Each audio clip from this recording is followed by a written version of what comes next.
Hi, Jenny here from Ironbridge Printmakers, the home of the Gunning Etching Press. This movie is showing you how to set the press up to print Linos, our Gunning Etching Press that we hand build here in Ironbridge. This is our lovely studio where we work every day as printmakers. We're going to be showing you today how to ink up Hessian back lino using Caligo Safe Wash.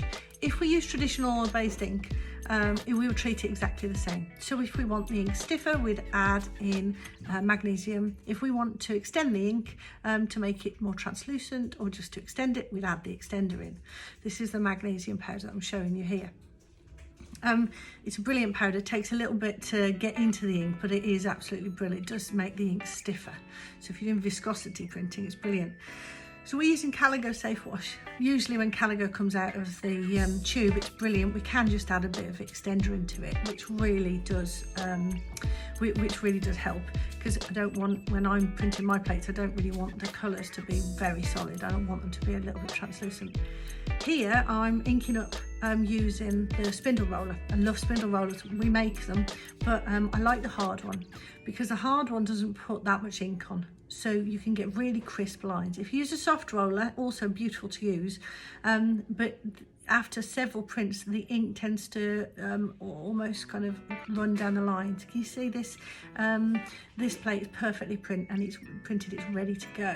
I'm setting the press now, righty-tighty, lefty-loosey, to set the pressure. We've put the runners in. I'm using 8mm runners because they're brilliant to use. I like putting lots of packing in because I do lots and lots of additioning for people. Righty-tighty, just dropping them down on top of those runners. The plate's ready to go now, so put the plate onto the lovely registration bed. Paper we're printing on is bread and butter paper. I'll make another movie about paper. Packing paper on top. I'm pulling it through. This is the direct drive number 3. Beautiful press. I would say that, but it is beautiful to use. Now, if you put too much packing on, it'll feel too heavy to pull through and you won't get so much of a good print.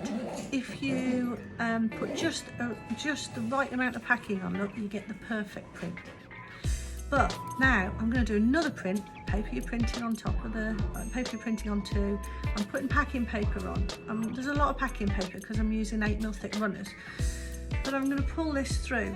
Now, if I'm 1 or 2 sheets of paper out, I won't get a good print. See, it's not a very good print. And that's just because I haven't got enough packing paper on.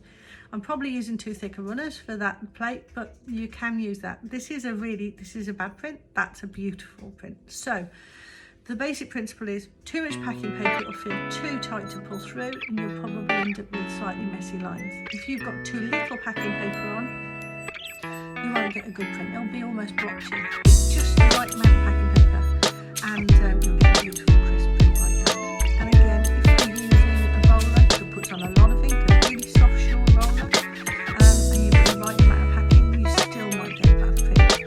And if your ink is too runny and it's too runny or it's a really hot day, again, you could get a bad print. So work your way up. Ink to roller to press. Runners are brilliant. Packing paper. If you get all of those right, you'll get a perfect print. I hope that really helps. We're printmakers, family printmakers, building presses for over 41 years. We've been doing this for a very long time. We love what we do.